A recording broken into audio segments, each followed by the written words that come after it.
Hey, Don. Hey, Jacob. Hey, ChatGPT. Are you in the room with us? Is it listening? It's always with us. Oh, God.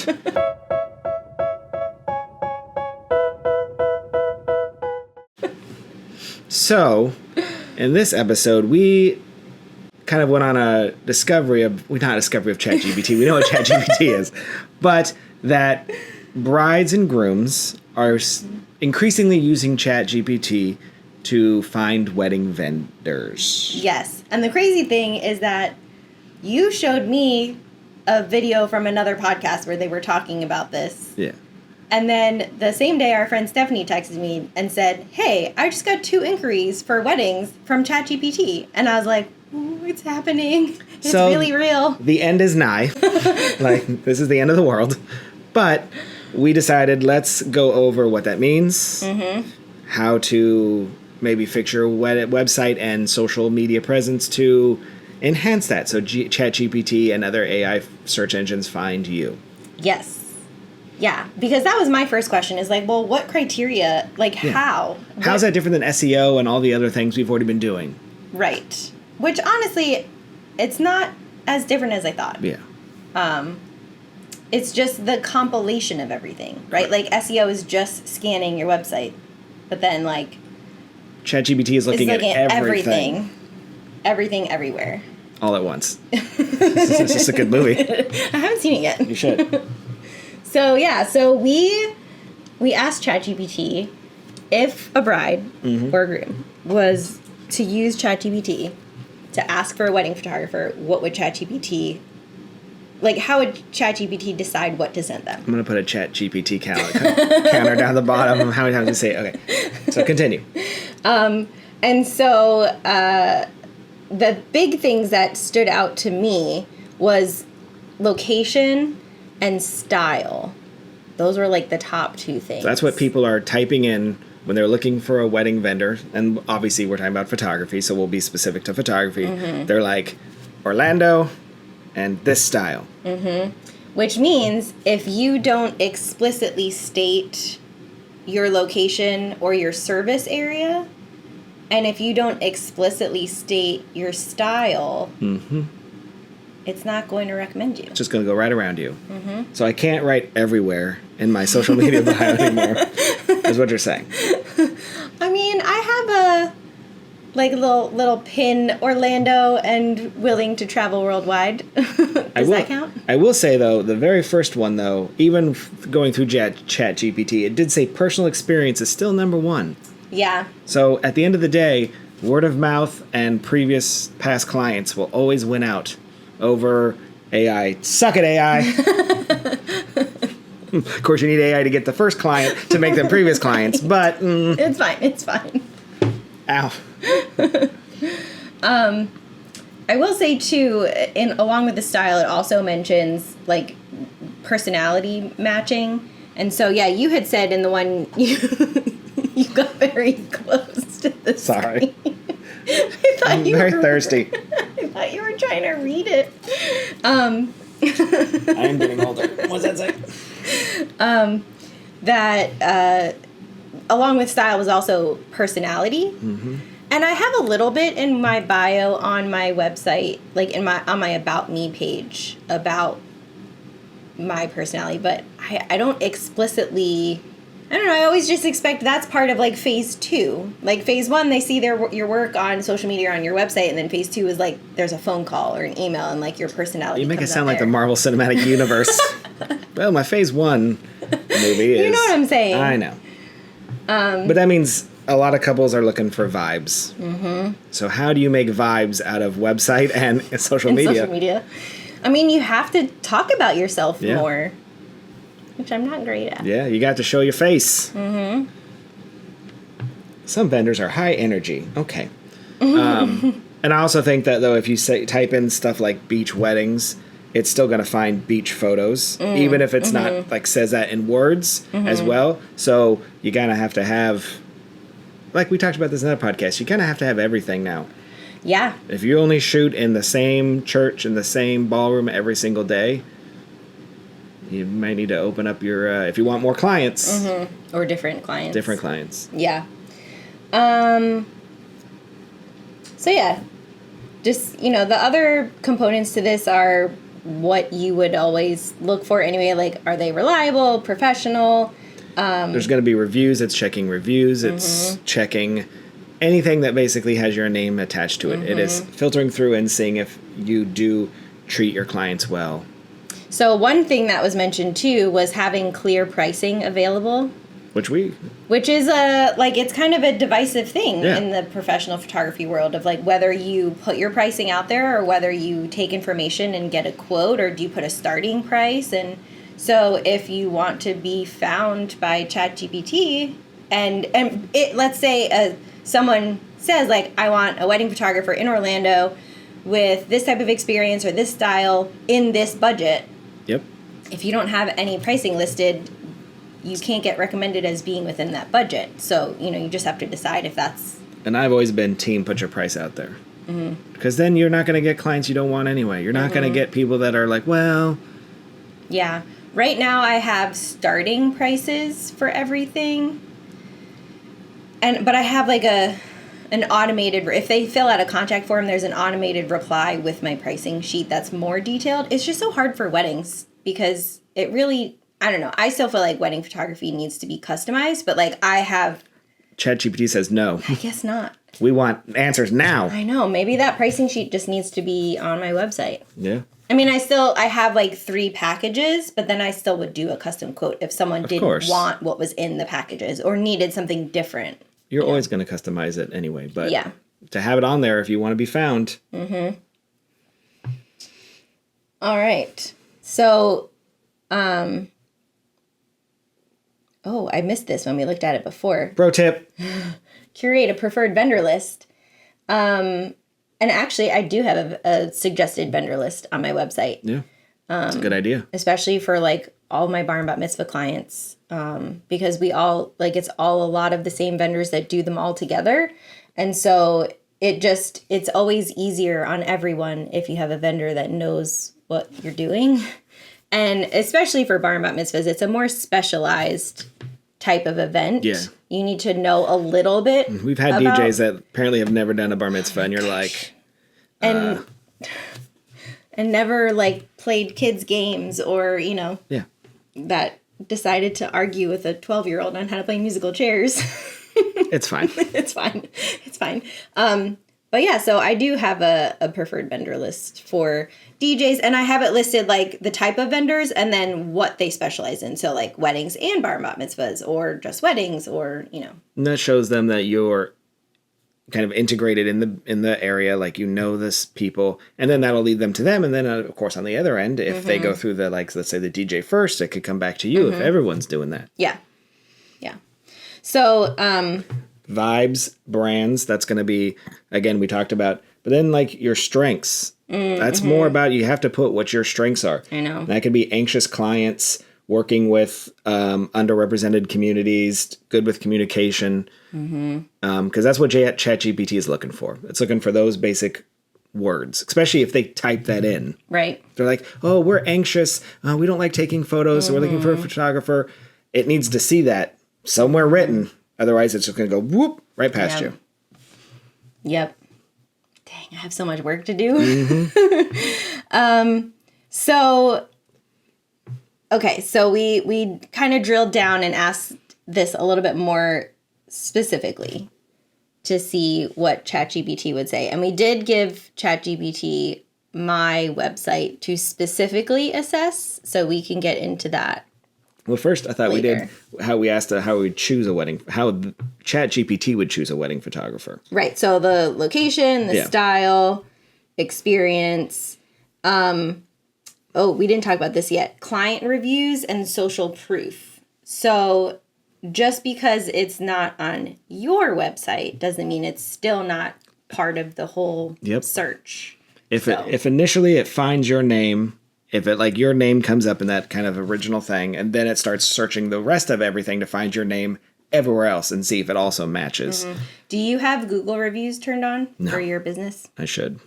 Yeah, I started that a few years ago. I think I have 55 reviews, And I basically, every time in my template for when I deliver my gallery, I have the link straight to my Google page, like my business Google page, to leave a review.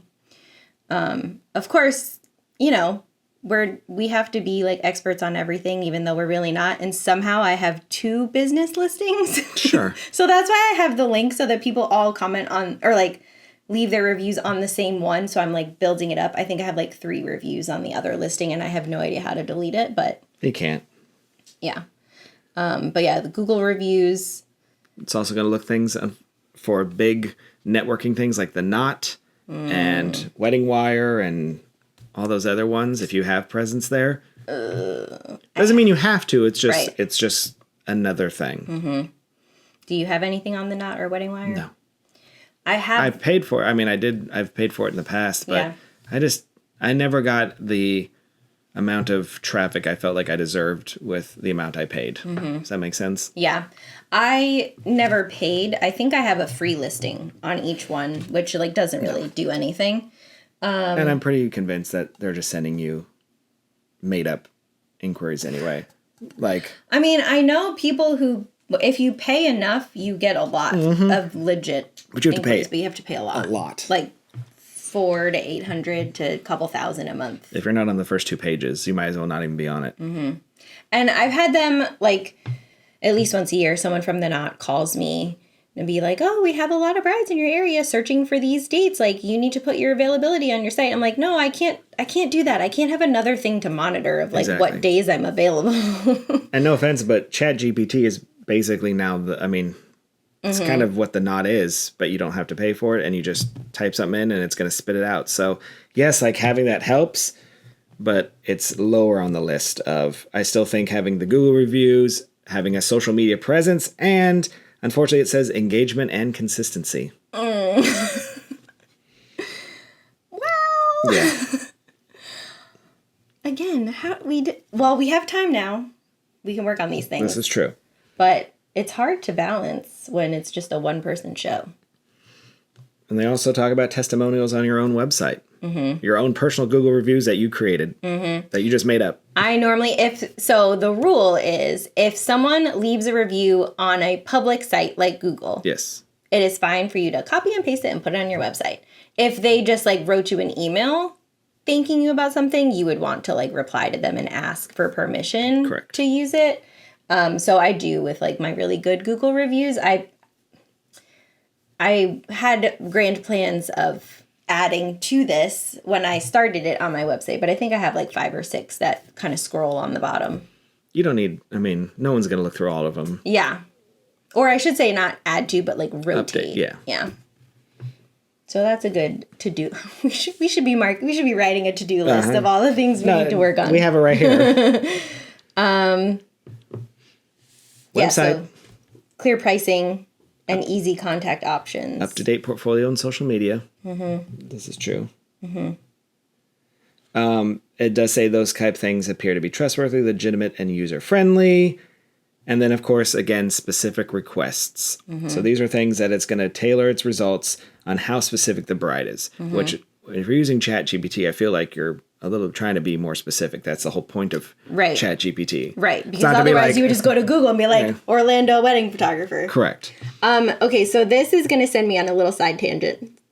Did you know that there are individual people who do hybrid wedding coverage, photo and video, from the same human? Correct. I always consider like, oh, so you offer both and you just have, no, I'm the same person. No, it's just, the stress of it. I have had grand thoughts of doing this for family portraits, and I never seem to have like a chill enough family portrait to take the time to do video and risk like the little ones are running out of not good behavior, but you know what I mean? They're getting restless and antsy and they're not going to want to cooperate for as much time anymore. And like, I don't want to risk not getting the photo because we're doing video clips, and I couldn't imagine it on a wedding day. I would rather starve. I would rather be homeless. Like, I totally can see it for branding or like business reasons. Yeah. But for family portraits and for weddings, how do you decide what deserves video and what deserves photo? You just have a gimbal with 3 cameras stacked on top of each other, and you're just... Like, I saw one of those like over the shoulder reels, and like the girl was taking video, and then it said like switching to photo, and she like turned her dial and started taking pictures for the first kiss, and I was like, oh. But then she didn't get On the the same video of camera. the first kiss? No, that's what I'm saying. Like, how do you decide? Well, she probably had 16 cameras. Maybe. All around. Maybe. But those specific requests, though, like we talked about, budgets, good with, like this one says camera shy people. I think that's probably gets, if you're typing in ChatGPT anyway, That's true. You're probably camera shy to begin with. And also availability too. We can talk about that. So like, do you have a calendar on your website that gives available? Some people do. They'll straight up show you what's available. I don't like that because you don't need to know what I'm available for. And plus, what if you have a business that you are allowed to have, like, you don't shoot everything. Like, you have your own photography team, so you can't, you're always available, more than likely. Right. And not everything's the right fit. Yeah. So I don't want to get pinned in a corner to take something because I showed I was available when, like, it's not Correct. a good fit. But hey, that's what ChatGPT is looking for. So Yeah, I mean, I guess if you... are you available for an October 2025 wedding in Charleston? Yes. Yeah, actually I am. Okay, so to summarize. What does this mean for photographers? So your online presence, which is everything, needs to have a clear location and service area. Has to state in words what your photography style is. Yeah. What would you list for yours? Idiot. I don't know. Local idiot picked up camera. Likes to take some photos. Comedian with adequate photography skills. Mediocre photographer. Moderately funny. We've spent so much time shooting for companies where we've had to be what malleable. They need. Yeah, like I could be whatever you want me to be. That sounds like Pretty Woman or something. I can be whatever you want to be, baby. You can't charge me for directions. I can do anything I want to, baby. I ain't lost. Isn't that from Pretty Woman? We'll look it up. Okay, you have to have keywords like wedding photographer in whatever city. So SEO. Yeah. Strong testimonials, clear contact info, and then get listed on directories that AI tools are using, like the Google. Wedding Wire, not Zola, Yelp. I am not on Yelp. Yelp. I'm a master reviewer on Yelp. I am about to be on Airbnb, though. You gonna give out this house? I'm working. No. They have like a services area now. Oh, okay. So you can list. Because nobody wants to do their own laundry at a hotel anymore? Like, okay. you can. I know. I'm saying they have to vacation, diversify. And these are the experiences you can do in that area. So, like, you can have a family photo shoot. Well, good news is we don't have very if, many Airbnbs here in Central Florida. Wonder if ChatGPT Do you know that? GPT is looking at Airbnb. Too many letters. Okay. So. We put you on the spot. We did. We did a little deep dive for my business. We asked ChatGPT to audit Dawn's website. Not even just my website. Your whole thing. My whole, like, basically evaluate how likely is it that ChatGPT is going to recommend me to anyone. Wow. Ouch. This feels very personal.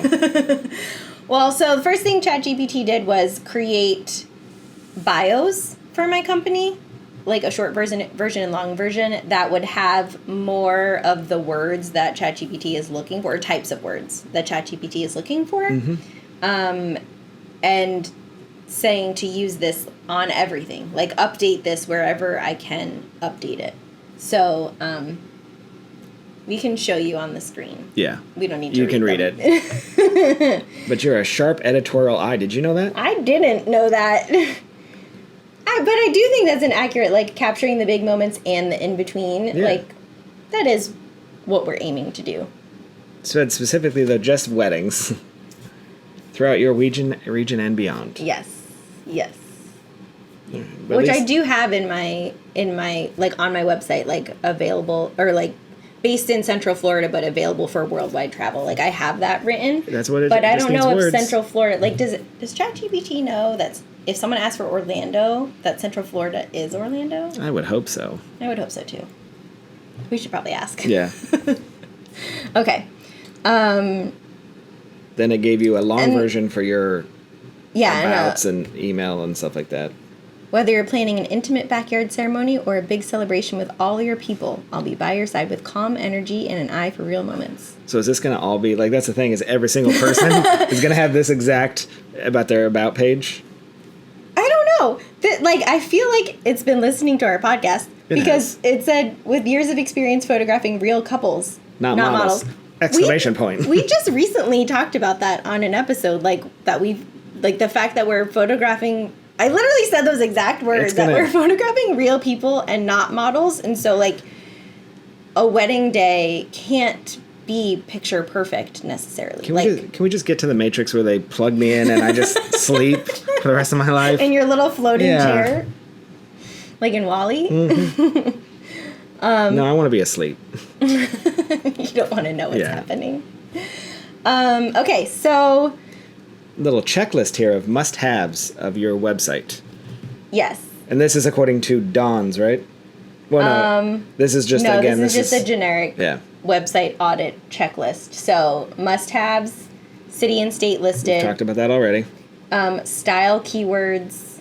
Gosh, I don't even... Do I put, below are all of the styles I can work within? They said natural light, editorial, documentary, wedding... because it says AI matches based on those descriptors, so be specific. So I think, yes, you do write, if you prefer natural light, I can do that. I don't want to say I'm trained in all these styles, but kind of. Kind of. Yeah, it's kind of like Kung Fu. I know all the different types of... I literally have... Okay, now I'm not going to be able to say this without you making a joke about it, but, there's only one thing I won't do. For love. Can't bring myself to do it, but pretty much any other style that you want to work within. Well, we've talked about this is we're almost styleless because we like to shoot whatever looks good in the moment. True. And so whatever natural works light sometimes, for the venue, whatever works. Yeah, because you can't be in a swanky downtown hotel and do available light. Correct. I mean, you can, but that calls for multiple lights and, if you're in an old bank with all these columns and things, it's going to be dramatic. Or the one in St. Augustine with the vault. Yeah. You can't, that's not a light and airy situation. I can be light and airy when it needs to be, and I can be dark and moody and dramatic when it needs to be too. Yeah.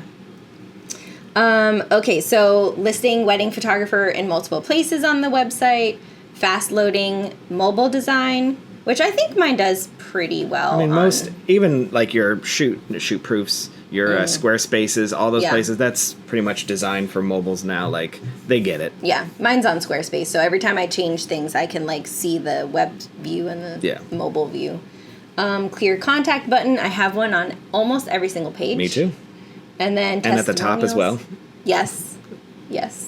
Testimonials or reviews embedded, I have a few. And then the FAQ page or section, which I don't have. I have one, but it's in a menu. I think it's under About Us and then FAQ. So I don't know if it's...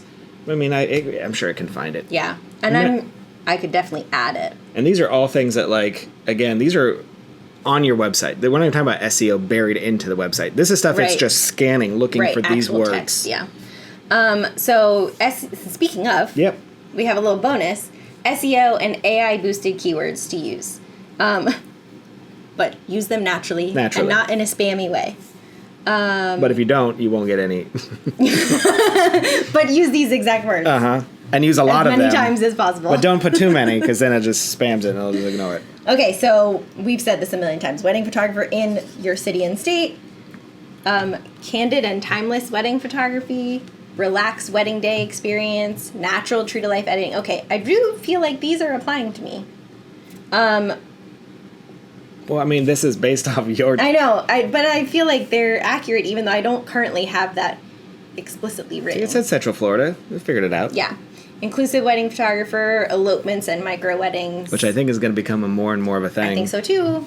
Micro weddings is something I think you should definitely start entering into your business. Yeah. Just the words, even if that's not what ends up they do. I think people are looking for that's just a word that they're starting to, they've heard. And yeah.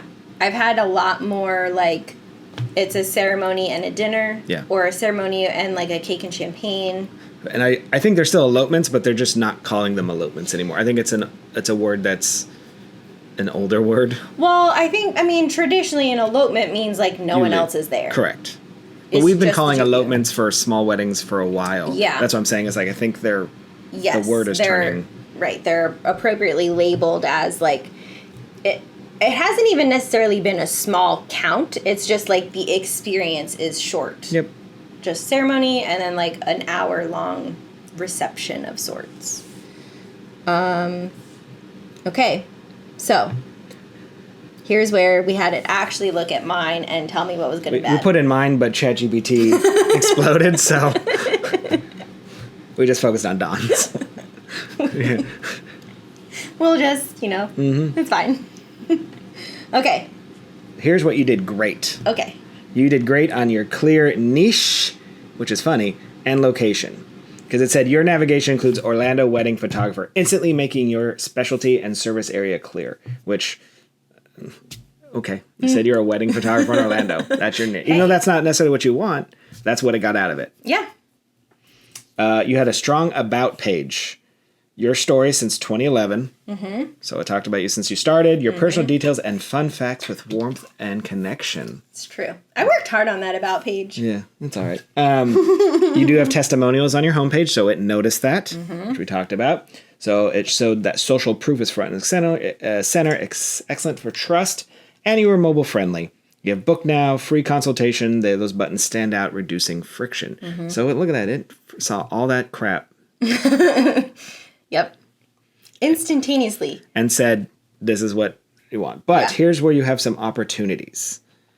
So it wanted you to add locations to page titles. So it said Orlando wedding photographer Don Aiello will help SEO and AI geo matching. So you have it in your summary or your about, but they wanted it more and in depth, like built in. So I think where it said I have Orlando wedding photographer in my page title, that was a blog post where the page title was, wedding at Bridal Oaks, Don Aiello photography, Orlando wedding photographer.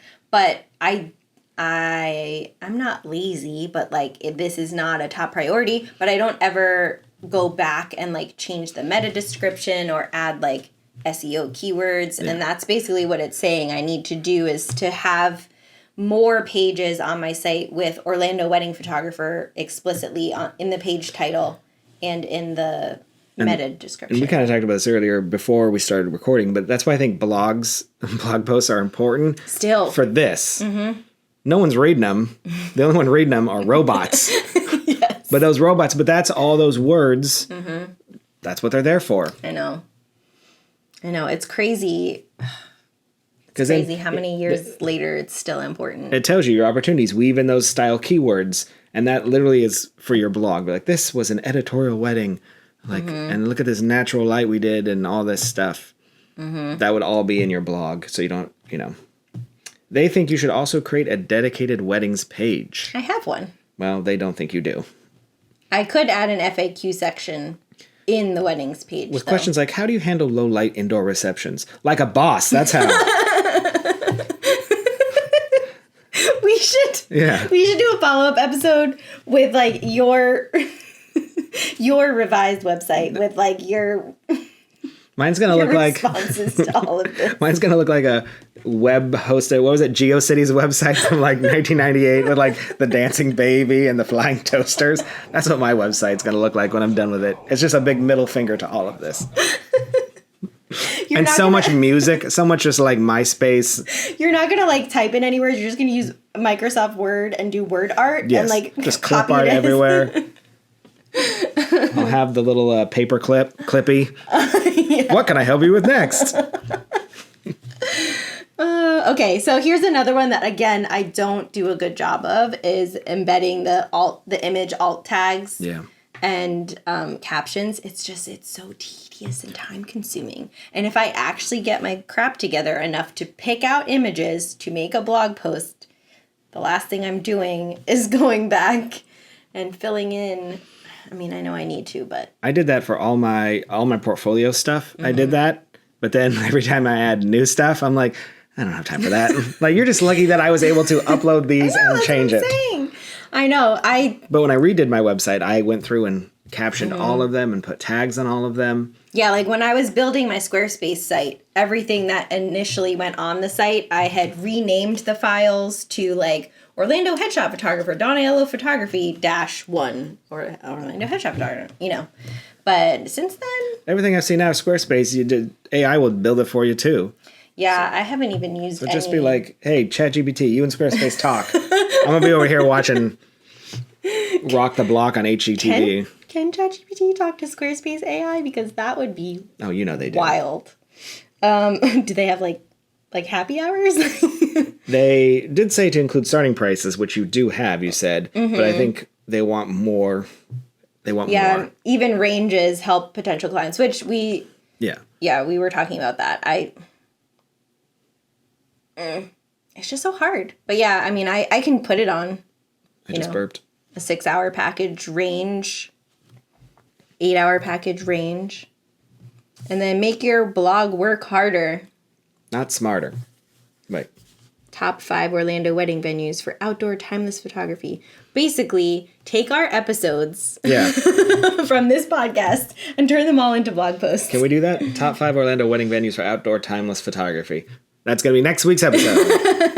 Well, we already did all of our favorite Central Florida venues. But not our top 5 outdoor wedding venues that are for timeless photography. It says Orlando, yes. That is very specific. Yes. Because I got some places, but they might not be timeless.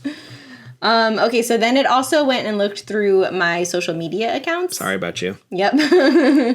It did say you have strong active posting, which is a lie. Well, no, because I was paying someone to do it for me for the last 2 months. So I actually do have a lot from the last 2 months. Well, it didn't work because I didn't see any of it. It didn't come to me. No one saw any of it. Anyways, who was I talking to? It was a previous client, and I said something like, oh, no, it was our friend Meg.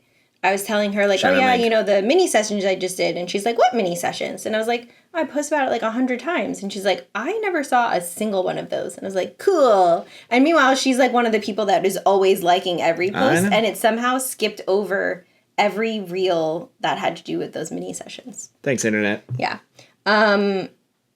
So it looked at my YouTube channel, which said it was good to have, but to make sure I have like a weddings playlist, which honestly, I don't even know how many wedding related videos I have on there because I had started it specifically for branding photography, but, and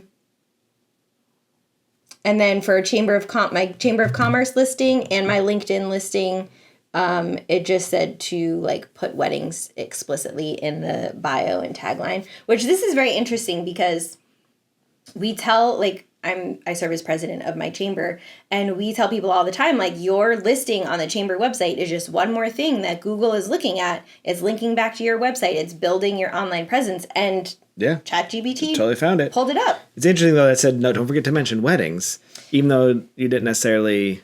Yeah, because, well, my LinkedIn page I have geared pretty much only to businesses. Businesses, yeah. But they're like, no, we find it all, so... Yeah. And then again, more like optimized vendor bios for those websites. And then I got homework. You do have homework. You got to add all your metadata and alt text. Do it right now. Okay. They want you to update your social bios. They didn't like your social bios. They love this frequent FAQs, man. Yeah. They love them. And blogs. Because that's what they need. They just need content to churn through to then spit out to these. So, and pricing. Clarify style and pricing. So, I mean, this is pretty cool, though. Yeah. To have some... I'm interested to see if I do all of this, if I end up getting any inquiries through ChatGPT. And, like I said, ChatGPT told me to... and start from scratch. So we didn't ask about Jacob's website yet.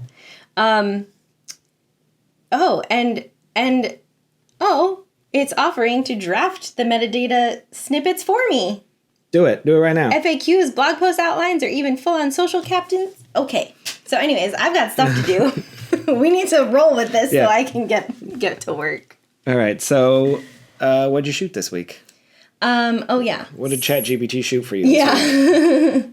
So what did I shoot this week? So I had another painful outdoor wedding. It was at least early in the morning. It was at Lou Gardens. It's so hot, man. It was, and it was so humid that day. It was one of those days it was at like 97 degrees or something obscene. And all the poor guests sitting in the chairs waiting for the ceremony to start, and they had fans, and that wedding had a planner, so she was pretty adamant on like 10 minutes before the ceremony, everyone get in your seat. So then that was an extra 10 minutes that everyone was just 10 minutes baking. in 92 degree weather is atrocious. Mm-hmm. Yeah. And then 30 minutes of ceremony. Yes. Actually, this might have gone down as like one of my top 5 shortest ceremonies at least they ever. got that. Yeah, it was so fast. I got married outdoors in February here in Orlando. And even then, it was 70 degrees. It was beautiful. But we still, I think our entire ceremony was 2 minutes long. It was, yeah. This one was pretty close to that. So I'm sure we do very, very similar things. But, you stand at the front and wait for everyone to come down the aisle. And then you circle around to get a wide shot of the whole ceremony. And then you go to one side and get one person's face. And you go to the other side. I didn't make it to that other side before the rings exchange happened. Yeah. So I never got a close-up of the groom's face during the ceremony because it was over. Then I had another freelance wedding where I was supposed to be the second. And at 8 p.m. the night before, I got a text message that the lead was sick. There is no worse call or text message than that in the world. And I'm serious. I'm not talking about a death of a parent or a spouse. I'm talking about you are a second on a wedding and you find out hours before you are now the lead. Yes. And we started at 5:30 the next morning. So it was literally, it was less than 12 hours before. It was rough. And as the day went on, like I had a list of notes from the lead with a lot of things, like what the couple wanted and where they wanted to do things and all of that. I had, for the most part, a decent idea of the family structure, enough for me to, like, just ask a couple questions as I went, and that went fine. But there were definitely times of the day, like, where they had discussed complicated plans for things. And you're just like, And I did not, like, the first look, for instance, they had talked about, like, all of the family and wedding party being on the second floor watching. And somehow they would be at the bottom of the staircase doing their first look, and somehow the lead photographer was going to capture everyone watching from the second floor and the first look. And I was like, one, why? But I wasn't a part of the conversation, and it wasn't in my notes, so I just had what the bride was telling me, which could have been different than what the photographer had told her. Yeah. And I was like, I'm not going to do that. Yeah. Because also, I'm not going to send 30 people upstairs. Like, anyways, it was, so there were little, like, friction things throughout the day where I just felt like I wasn't serving them well because I didn't know. Because it wasn't my job to know. It was my job to show up and do whatever I was told to do. Right. And then I had a second who also was just thrown on it the night before, and I'd never worked with him. Like, I knew who he was, and we're familiar with one another, but we'd never worked in, like, a lead second capacity, so I was just like, hope he knows what to do. And I just... Oh, what fun. Yes, great fun. Then I had a bat mitzvah. It was just at the temple. They didn't have me at the party. They were doing, like, a bowling party, so they didn't have me there, which that sounded fun. The bat mitzvah girl's great grandfather was there. He was 96. And you did his bar mitzvah. No. And he was just so cute talking to me. He's like, yeah, I guess we're not, people do those hotel room or like those hotel ballroom parties. That's for the parents. We're doing a bowling one. This is for the kids. It was very sweet. Was Jesus at his? I was telling him how remarkable I thought it was that he was 96. And he apparently lives in Sarasota in like an assisted living facility. And he was like rattling off all of the people he lives near that are older than him. And he's like, it's really not that impressive. I mean, I've got this guy. He's 101. I've got... It's like, okay, dude. Thanks, Florida. So that was my week. Mine was pretty bare because I went on vacation. Yeah, you did. I did have a freelance group photo I did. That was, can you remember it? A corporate group photo. Sure. It left a good mark. Yep. And then I went to California for vacation. Yay! And it was very, very impromptu, like within the last month, if that. So we were flying out. We were originally going to fly out to Portland, where I'm from, and see my mom, who still lives there. And this year, my daughter was going to then stay for like a week and a half, 2 weeks, and have, you know, because my son did it a couple years ago. So it was now her turn to spend some time there. So we're going to fly out, go to Portland, have some fun, then we leave, stays with Grandma. Grandma flies back with her, drops her off. But the prices for the airfare were pretty high. And my wife just kind of randomly was like, found that like, well, if you go to LAX, like the price is cut in half. Like, and I was like, well, for an LAX. And then that's very close to Disneyland. Snowballed. And then it just became, okay, we're just going to Disneyland. I didn't know that's how that came to be. That's awesome. And lucky with enough friends, we paid $0 to get into Disneyland. So that was nice. For multiple days. Yeah. Yeah. So we spent a couple days at Disneyland, just had fun. I'm a theme park champion, so we rode everything multiple times. First day, broke down on Indiana Jones, got evac'd, my favorite ride of all time. Video here. And this is why I never got to ride Indiana Jones, because it was constantly down. Yeah. So, but we got evac'd right at the finale, right before you drop for the big ball. So I wouldn't know. Oh, well, I couldn't get on. Spoiler alert. So we didn't get to go very far, which kind of bummed me out. We didn't get to like walk through the entire ride. It was just really to unload. But, so yeah, so that was our fun little weekend trip. And then I came back and we'll talk about that next week. I had to do more shoots. Okay. So, this week in Not Photography Corner. Ooh, Not Photography Corner. What are you obsessed with? Current obsessions. So, Current obsessions. I think I talked about this a little bit before, but we've been working on learning how to grow some of our own food. So we've had... She won't stop talking about it. We've had a tomato plant, a cherry tomato plant, which is still going. So here's what happened. Oh, God damn it. We had like a drought, right? So we were going out every day and watering everything. And it was fine. Everything's growing. Then we had like a week solid where it just torrentially downpoured. And my garden loved it. So I realized I wasn't watering things enough because our lettuce was not doing, well, it was doing fine, but it was very small. And we just thought like, maybe we didn't give it enough room, or I don't know what happened. You can't glaze over. It's what I'm obsessed with. I'm fast forwarding through all of this when I edit it. It's just gonna be like lettuce, tomato. And then as soon as we had all that, So, we also had broccoli and carrots that we did a bad job of not giving enough room and not growing in deep enough soil, so those were bust. And now we're hitting summer where like it's just in between. the downpours, it is so hot, everything is just like scorching. So, we had a peppermint plant that was supposed to be in shade, or partial shade, and we had it on a shelf like below another plant. And it was doing fine until we hit like Peak summer, and then it was too hot for it, so I brought it into full shade. and then there might have been one day I forgot to water it, and that One day, all counts, seemed to just kill it. It like couldn't recover. So, now, we are in the process of growing sweet potatoes. And regular potatoes. I know sweet potatoes will do well this time of year here. I'm not so sure about potatoes, but we're gonna try. anyway. I'm gonna try anyway. We're gonna try anyway. So potatoes. You grow from potatoes. So we, actually this morning, had our grow bags and put in our fine soil, put in our potatoes, filled it up with more fine soil. And then our sweet potatoes, you have to grow from sweet potato splits. So you take a sweet potato, put it in water, let it sprout, cut the clipping off, let that grow roots, and then plant that. So we have a little more time before we'll actually be like in soil for sweet potatoes. So you've spent $500 and didn't. 80 hours to grow one potato when a bag of potatoes at Costco is $5. No. We bought a bag of potatoes that we were going to eat anyway, and we only planted 6 or 8 this morning for the regular potatoes. And then we have 3 sweet potatoes, which should give us like 6 to 9 sweet potato plants, which will then be, I don't know, each plant can do like 6 to 8 sweet potatoes. I don't want your sweet potatoes when you start asking. Why not? What kind of manure are you using? None. Okay. Okay. So, yeah, that's my current obsession. Cool. What is my current obsession?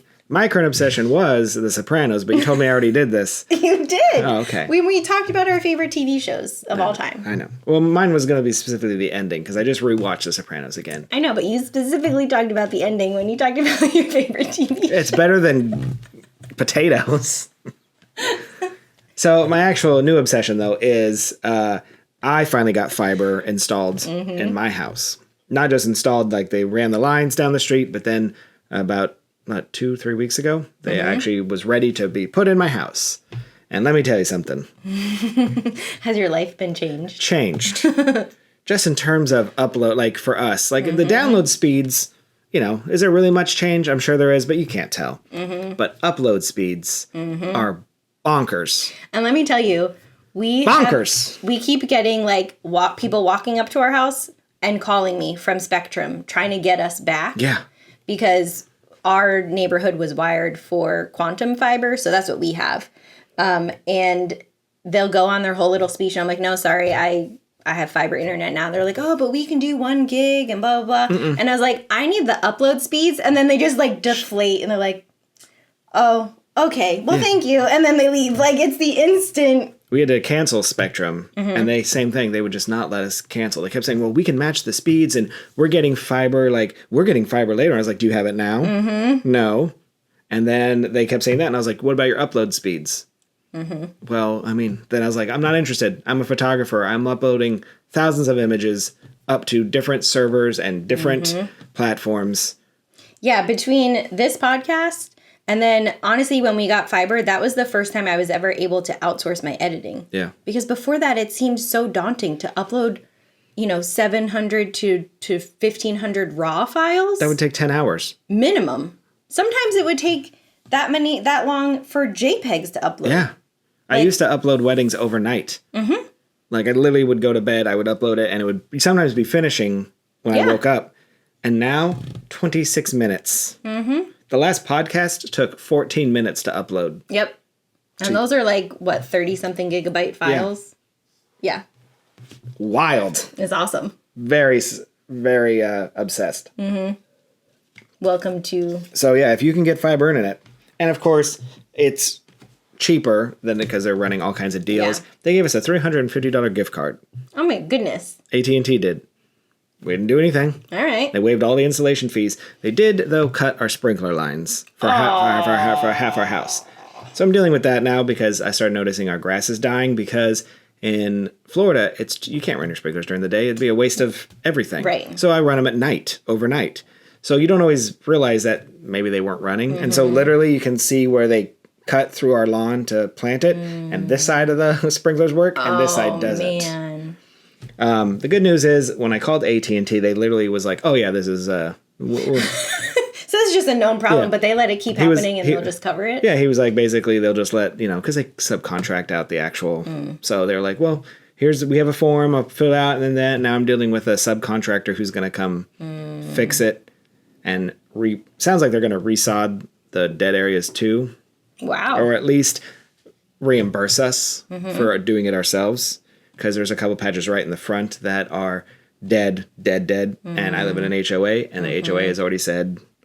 I already got a naughty. Man, I'm so glad I don't have an HOA. Yeah. We have 17 different types of grass on our front lawn, so it's different heights and it's all patchy, and no one cares. Love it. But anyway, regardless though, fiber. Big ups. Cool. All right. Let's go do some ChatGPT and make ourselves better. Time. Bye. Bye.